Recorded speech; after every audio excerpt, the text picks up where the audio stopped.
sports fans, welcome to DDM Sports Central, where you are assured of authentic and juicy global sporting stories. What do we have in store for you on this edition?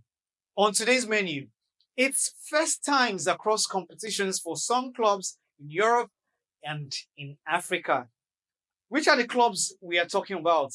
You just need to fasten your seatbelts and stay glued to your screens and stay tuned to find out. Also, we have for you Super Eagles brush aside the Reggae Boys of Jamaica to lift the Unity Cup.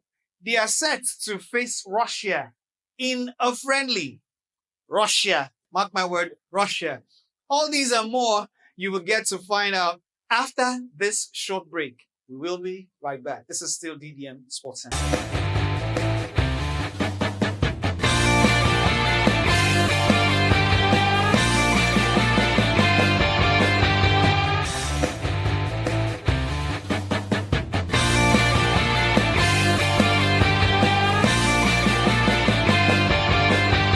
Welcome back.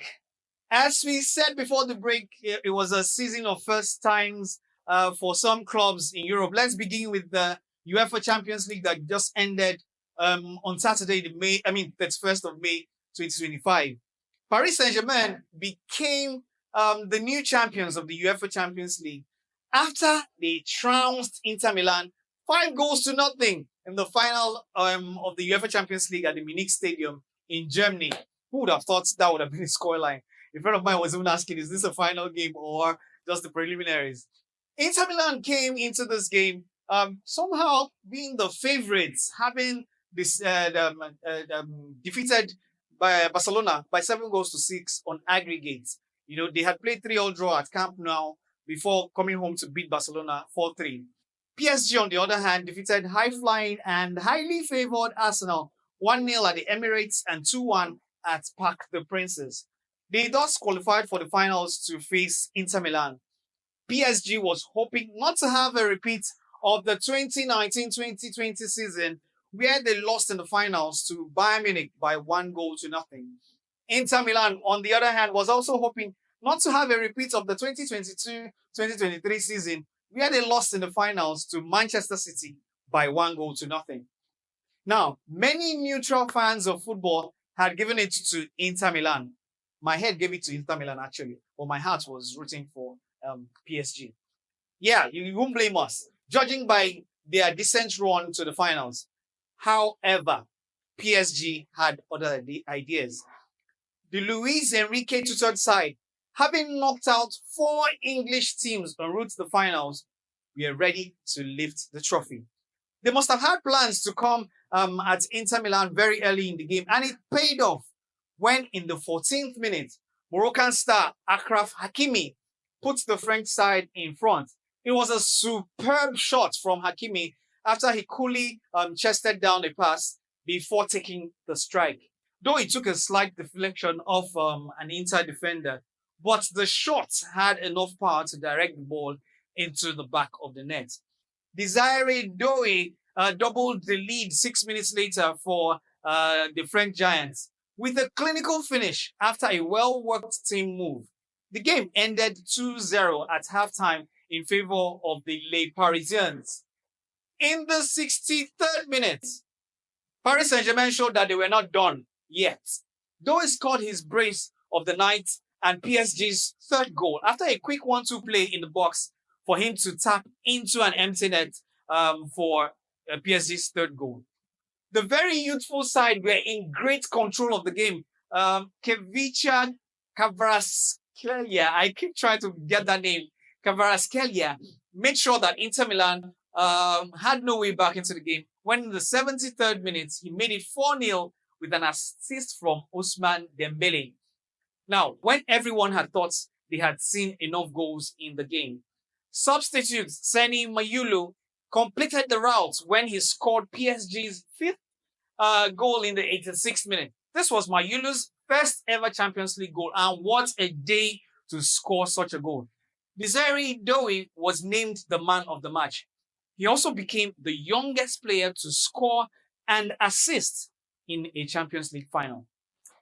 Now, that was not all the achievements PSG had to get in that game. Luis Enrique also achieved an enviable feat, becoming a coach that has won the Champions League with two different club sides. Having won it previously with Barcelona, he led Barcelona to a 3-1 win against Juve in the 2014-2015 season.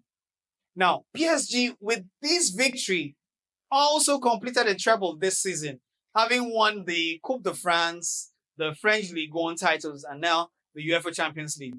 So PSG will be playing Tottenham in the UEFA Super Cup, which pitches the winner of the UEFA Champions League against the winner of the UEFA Europa League.